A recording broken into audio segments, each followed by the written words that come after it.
Okay, I'm going to jump in here and get going on this one because I want to do this real time. So the 10 minutes is really only going to be 10 minutes. Now I've given myself just a little bit of a head start by laying down some of the foundation lines, but I just wanted to go in and reinforce a few of these and talk about the importance of doing rough lines like this before you go on to do your final lines. When I was a kid, I would always just jump in with super dark lines, and I always thought it was a drag when the teacher said, you got to do rough lines first. I was like, oh, come on. Sure enough, you get older and you realize, yes, you do. Nobody knows exactly where the lines are supposed to go from the moment you put your pencil on the page. You do need to cut yourself some slack and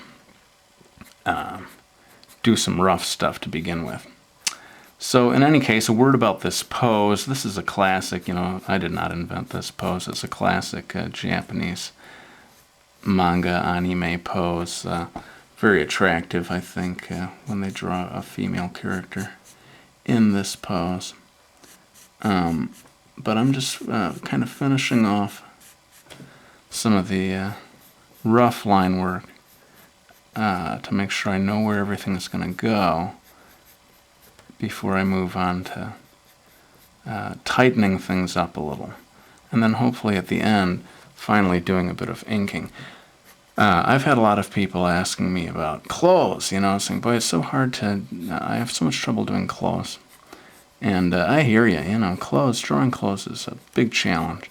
Sort of slowly acquired wisdom that comes over years of working at it.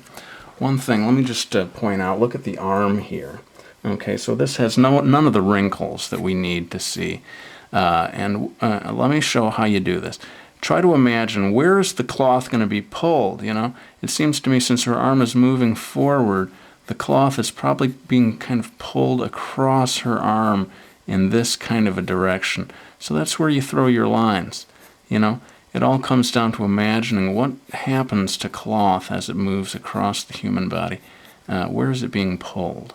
And so again, that's something that you'll pick up slowly over a long period of time. But practice at that, and always be thinking about the cloth moving across the surface of the body.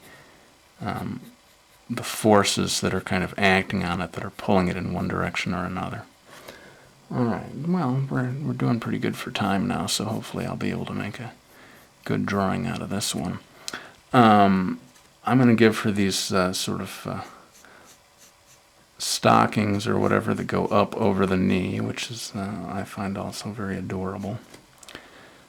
So that means trying to imagine how her leg is turning in space. It's the line goes this way here, but it goes a little bit this way there. You gotta constantly be imagining in your mind where the shape of the thing that you're drawing, and the lines are always moving across too.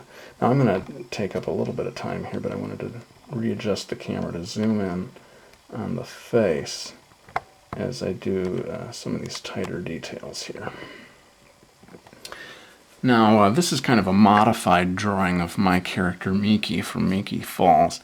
When I do Miki, I don't give her really super large eyes, but I thought for this drawing, I'd just sort of experiments. What would Miki have looked like if I had given her, a little more like the traditional large manga eyes that we see so often.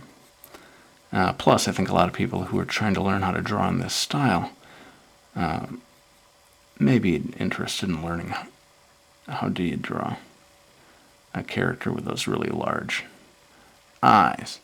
Now you can see that I've already sort of jumped ahead in the process to doing darker lines here, just because I feel like I have a pretty good sense of where I'm going with the drawing. It's okay now to start doing some darker lines. Notice one thing, that this eye is very big, the cornea here is very big. This one is sort of turning away in space. I think this is one of the innovations of Japanese comics, that when you do a three-quarter view, the head is turning away. That this eye over here gets more narrow. and it somehow suggests the head turning away from you in space. I don't know if American cartoonists ever did that. I think the Japanese came up with it, and it's a really cool technique if you get it just right. Just remember to make this eye a little narrower. Now here's a very important thing, and that is getting the placement of the nose and the mouth. The nose, there's almost no nose in this drawing, just a little dot. But there's a sort of a triangular relationship between the nose and the mouth. Get it too low and she'll get this kind of horsey face. Too high and it looks bizarre. Then the mouth, the placement of the mouth is also very important. I tend to put it just a little closer to the nose than to the chin. But sometimes it's like midway between the two. I'm just trying to be a little careful here to get the chin line exactly where it needs to be. And then I think it may be okay for me to pull the camera back again and show you some inking. How are we doing here? Boy, we're up to 6 minutes. Hang on a second. I'm going to try to readjust things a little. And now it's time maybe to do a bit of speed inking with the whatever I have. 3.5 minutes maybe to go. So I'm pulling out my Micron Pigma. I've talked about this in other videos that I've done. It's available in most comic book stores. I go for the 08. It's a very thick line that comes out of a 08, and the harder you push down on it, the thicker it's going to get. I'd rather have that than to have some really super fine point thing, which, you know, is, yeah, at first you think, oh yeah, I'm doing a lot of details, so I need this really super fine point, but then you're stuck with that fine point because it can't get thick, really. You push really hard on it and it never gets thick. A slightly thick pen like this, you let up a little bit and it gets thin. Like when I'm going to lean over here to do this mouth, I'm just doing real light, and that can be a fairly thin line. Anyway, I'm doing the face first. It's the key to the drawing, really, so that's getting most of my inking time. I'm going to check the time. Yeah, I got coming up on 2 minutes, so I'm really going to do some super fast inking here to finish this up.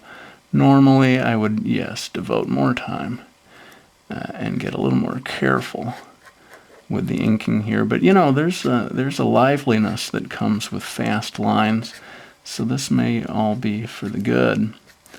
If you're like laboring over your lines too much, then you do tend to end up with these lifeless or really jagged lines. So I'm going to go ahead and just toss these in.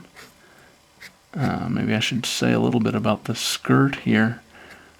These lines are helping to define where her legs go. I mean the shape of her legs, I should say. It's nice to do a pleated skirt because it does gives you a lot of stuff to play around with in terms of revealing the shape of the legs. And I'm afraid we're really down to the end of my time here. I don't even have a copy of my Miki Falls books around to do my traditional plug, but if you are curious about who I am and what I do for a living, please check out my channel there on YouTube, and you'll find out a little more about my Miki Falls books. The first 2 are now in stores, and we got 2 more coming after that in the fall and the winter. Let me just do this last line here. Maybe a wrinkle or 2 to show that these are stockings. And that, my friends, is going to have to be it. Thanks so much for subscribing and for watching the videos. Toss in a few bangs here. And lay down the pen. Thanks a bunch, and we'll be back with a new one real soon.